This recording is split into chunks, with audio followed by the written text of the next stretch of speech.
We couldn't have done that against a few years ago. And against these better football programs in the state that we're forced to play sometime right now, we're being competitive. So, I was proud of what these guys accomplished this year. I thought there was only maybe one exception this year where we went out on a Friday night and didn't give our best performance, give all we had on a Friday night. So I just want to give a big round of applause. It takes a lot of work to be a high school football player, and these are the guys that's putting the work in.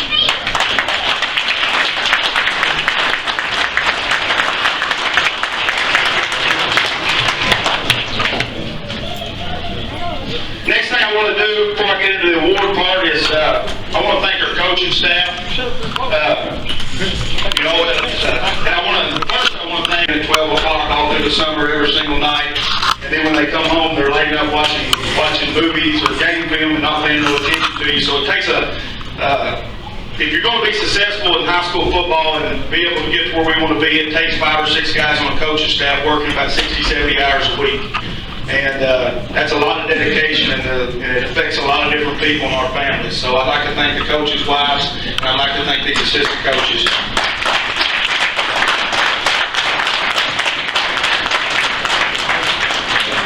And now the coaches, I don't know how many of you, I'd like to introduce you to all of them. Coach Kevin Long is our defensive coordinator. I'd be lost without Coach Long. I come in here, this is my first year being a head football coach, and Coach Long's been around the system, been a head football coach in the middle school, and there ain't much that happens around here that if I'm going to make a decision on it, I don't get his opinion.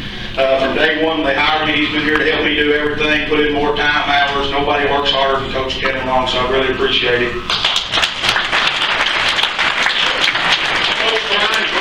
Coach Brian Cross comes through to us. It's a big blessing that we were able to get him. Coach Cross has coached college football for about 17 years. He won a national championship at Western Kentucky University. And as a young head football coach, and a lot of times you're playing guys who is just better than you and more experience. So sometimes it's great to be able on a Monday or Tuesday or Wednesday when we're prepping for somebody to be able to ask a question to a guy that's done been through this all a time or two. It's good to have an old experience. Not meaning he's old, but it's good to have an experienced football coach on the staff. Coach Brian Cross.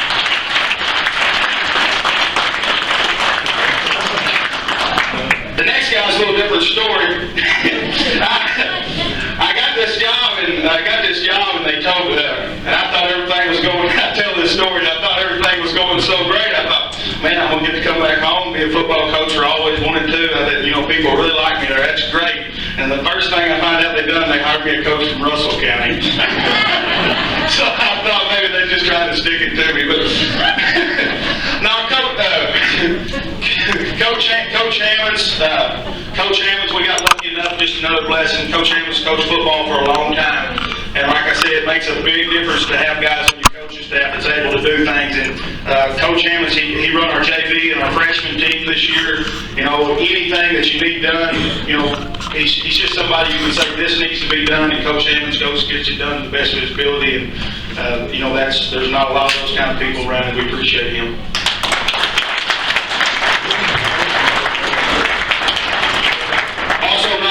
Is Coach Kyle Long and Coach Baldock, just two guys that's working, kind of young into football coaching, and we hope we just continue to get them more and more involved. It's just the more people we got involved in our football program, working with our youth, the more successful we're going to be. So now I'm going to get into kind of our awards part of the night. We don't do a lot of awards. I kind of take this from, I worked here for Coach Andy Stevens for 6 years, and I believe in kind of his philosophy on this. We want to win championships, and we want to celebrate, and that's what we want to celebrate. As far as individuals and how many rushing yards and passing yards and this and that, we don't pay a lot of attention to that. What we want to count up is wins. This year we got 4 of them. That's always, we want to see how at the start of the year we want to see how many we can get, and we'll count them at the end. And everything in between is just hard work. And so we only really do about 4 or 5 awards. Our main award system set up by the what we call this Mr. Rebel Award. We do one for each class. What that is it's voted on by your teammate and your coaches, and who's the kid in that class that we feel best represents what it takes to be a Rebel football player. And they're voted on, and we tally up the votes, and whoever wins that gets to be the Mr. Rebel. We also do we're also starting this year what we call a Fortitude Award. And I think I'm saying that word right. If I'm not, I'm sorry. Not an English major. But it's just a kid. It's always going to be a kid. Anytime you're dealing with high school athletes and high school kids and student athletes, you're going to have kids that's got to work through things to be here. And I've never been a part of a football team or program where somebody didn't have to go above and beyond to get you where you needed to be. And we've got that award who best represents that. And then the one stat that we do every year is our offensive lineman of the year. To me, I just feel like blocking. That's it. Blocking is where you win football games, blocking and tackling. So we grade every single game film for the people that's blocking, and the lineman and the guy at the end of the year who comes up with the highest percentage wins that award. And that's a pretty big deal. They get to put their name on the plaque in the locker room, and it stays there forever and ever. So we'll get right into that. We're going to start with our freshman team belt. Like most, this guy was what it best represents to be a Rebel football player is Jacob Denson.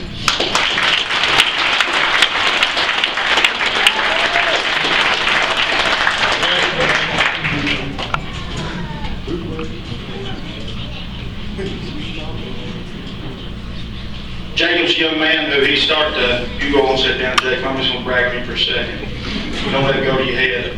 Jacob's a young man who come in this year, and we just kind of probably shouldn't have been on the field at all this year. Not that he's not going to make a good football player, but just probably wasn't ready to be on the football field yet. But if you look where we was a pretty thin football team this year, our numbers were down. So Jacob got through the fire a little bit earlier, and when he got in there, he done a pretty good job, and he earned the respect of his teammates. So we're proud of Jacob. The sophomore award for who we feel best, the Mr. Rebel award, goes to White Bishop.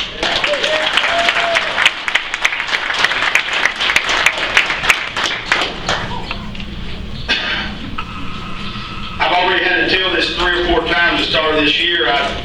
Sometimes you say things in coaching, and at least 5, 6 times a year I have to apologize to kids because I get all worked up. I'm pretty emotional, wear all my emotions on my shoulder. But Wyatt, at the start of the year, he's out there trying to run quarterback drills and stuff. And I look at him and I said, I hope to goodness that I never get to a day where I got to depend on you to be the quarterback around this place. You just see the little head sink down, he goes back there. But man, he just come in, his work ethic and his intensity, and he just constantly, he'll maybe make a lot of mistakes, but you can just see how important football's becoming to him. And by the end of the year, I think he ended up probably starting maybe 2 or 3 games. And by the end of the year, it's pretty obvious when it comes to next year, who our quarterback's going to be. And we're pretty excited. We're pretty excited as a coaching staff about White Bishop being our quarterback the next 2 years.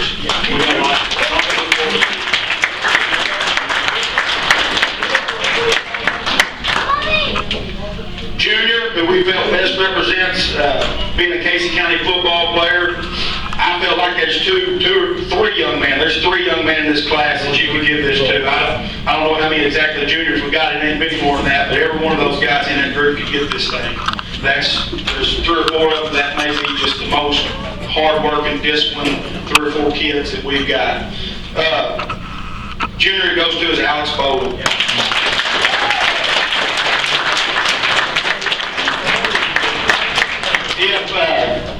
How many of you really kept up football this year? But Alex became the school's all-time leading rusher this year. Alex can probably tell you, I think, like I said, we don't do stats a lot. Somewhere around 2,700 yards, or how many total yards? 3,700 now, right, Alex? Like 3,700 yards by the time he's a junior. He's got a whole another year left.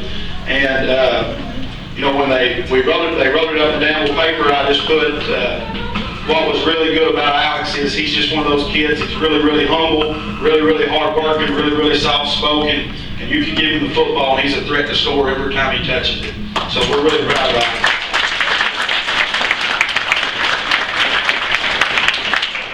The senior award, once again, this senior class, this is a special class to me. Went over there when I first got around, started being assistant football coach, and got to working in this, getting to be in the school system, got to come home and start coaching football. This class was the class that we went over and drug out of the middle school and babied them and begged them to come play football, and they got over and work, and they've really changed football here the last 4 years. So I think, I could give it to any one of those seniors, and it wouldn't bother me a bit. But the senior that their teammates had voted on is Dylan Coffey.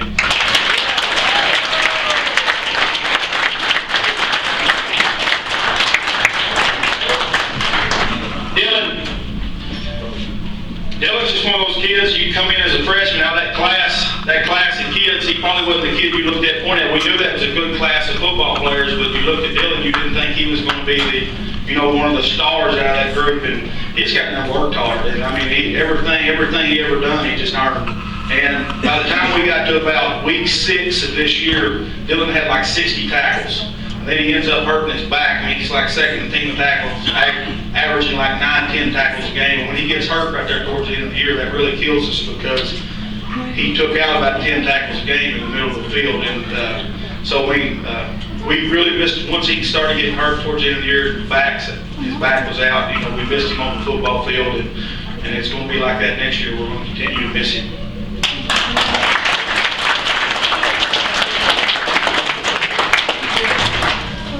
We got two kids that made all area, and they're going to get T-shirts for this.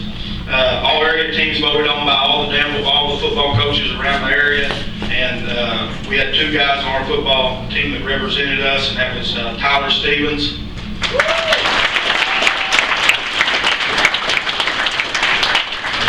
And Alex Broder.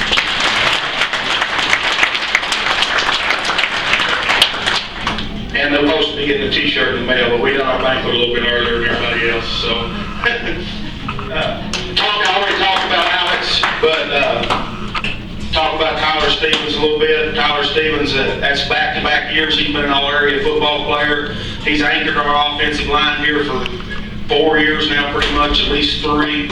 And I think with a torn ACL, MCL, or whatever's wrong with him, I had to drag him out of practice today. He tore it because he didn't even want to go out. And so I think he missed maybe a game and a half, and then he was back, played all year. He would play on Friday nights, and the kids will tell you sometimes I'm not real easy to play for. I didn't cut him a lot of slack, but he'd play on Friday nights, couldn't walk all weekend, really until about Wednesday where he'd get back where he could walk good, and then he'd come out, play the next Friday night, and be one of our better offensive and defensive linemen. And then towards the end of the year, I think he kind of anchored our defensive line. So it took he went through a whole lot of pain and a whole lot of work to be able to do what he did this year, and he should be very proud of himself.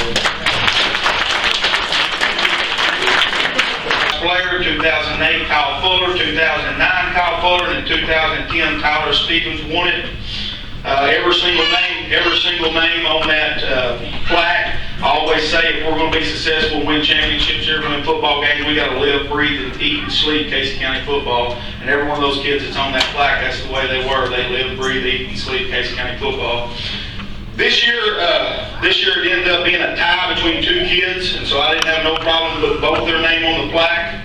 Last year it was Tyler Stevens and Tyler Padgett.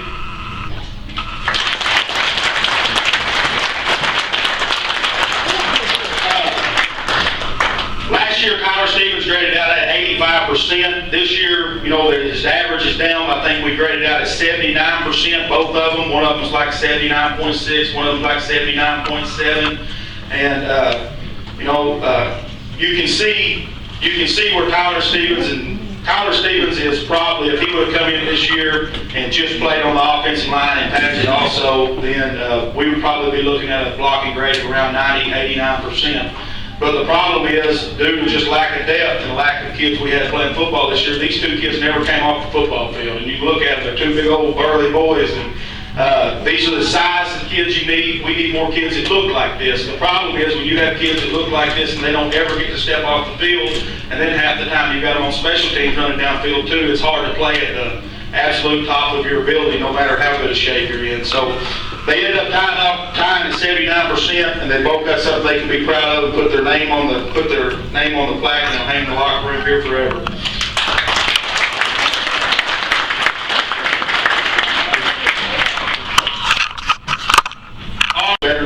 we've got. We have, and part of this, you girls come up here. Abby, or not, Shelby Henson, Abby Vice. The reason I get their names mixed up, them two, is because they don't ever separate. So it's easy to call one the other one. And I'm going to mention your name, Serena Lawrence.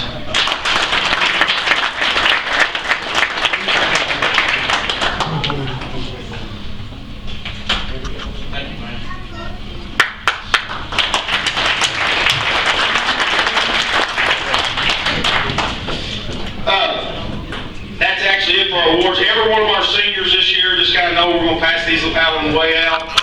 And some of them going to get them on Monday. You're going to get every single football game that you played this year on the DVD. You're going to get your highlight table on the DVD. We made posters that's got your pictures on it hung out throughout the football stadium all year. You'll get those. And the managers worked really, really hard on making you guys a scrapbook in our booster club. Booster Club paid for that, so you guys can get one of those. So you guys are getting took care of pretty well. Appreciate the people working hard on that. Let me thank those people. Jerry Denson run our Booster Club, and all the moms and dads that worked in there all year long and done that stuff. There's just stuff we couldn't do without you. Thank you.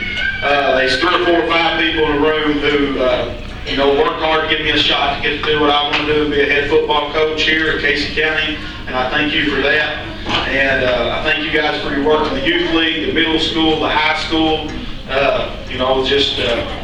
To be successful at this level, it takes a lot of people caring and a lot of people working hard. And we hadn't always had that here in the past. And over about the last 5, 6, 7, 8 years, a lot of that started to change. With that, I want to I'll give you about 5 minutes of the future of our football program, and I'll get you out of here. Right now, the direction, like I said, we're coming off a 4-7 season. We're starting back this year. Right now, we have 25 kids in the weight room. At the high school level, we've got 15 kids in the weight room. At the middle school level, we have never had that type of number before, and I want to tell you right now, it's directly due to the work that Darren Summers and Breeze Hayes and Stephen Brown and a couple of those guys are doing at the middle school. We've been successful the last 3 or 4 years at the youth level, but our biggest problem is we lose too many kids transitioning over to the high school, and we come in, that's one of our biggest goals over the next couple of years is to keep our numbers consistent from the middle school to the high school. One thing that we're looking at as we push forward the future, starting with this year, we're going to play a full freshman schedule. So if you're an 8th grader or a 9th grader, you'll play a whole freshman schedule, and then we're looking to, by the start of next year, to hopefully have a freshman coaching staff and a freshman team to where if you come in here as a high school freshman, you will not even practice with our football team. You'll have your own practice and your own couple of coaches, and we feel like if we can start making that happen, we can get our numbers here. We can get our numbers here at the high school up and be a little more successful with that. Biggest goal, like I said, we come off of a 4-7 year this year. It was down a little bit from what we were able to do here in the past with our 8-3 year. At a place like Casey County, that's going to happen every once in a while. You're going to go down, but our biggest thing is we don't want it to be 10 to 12 years before we have another winning season, a successful season. We're going to work hard to make sure that the years in between our winning seasons keep getting shorter and shorter until eventually we're consistently good, and that gives us a chance to be great. So that's it. That's the future of our program. I thank you guys for coming out here. Thank you for your support, and appreciate everything you guys do.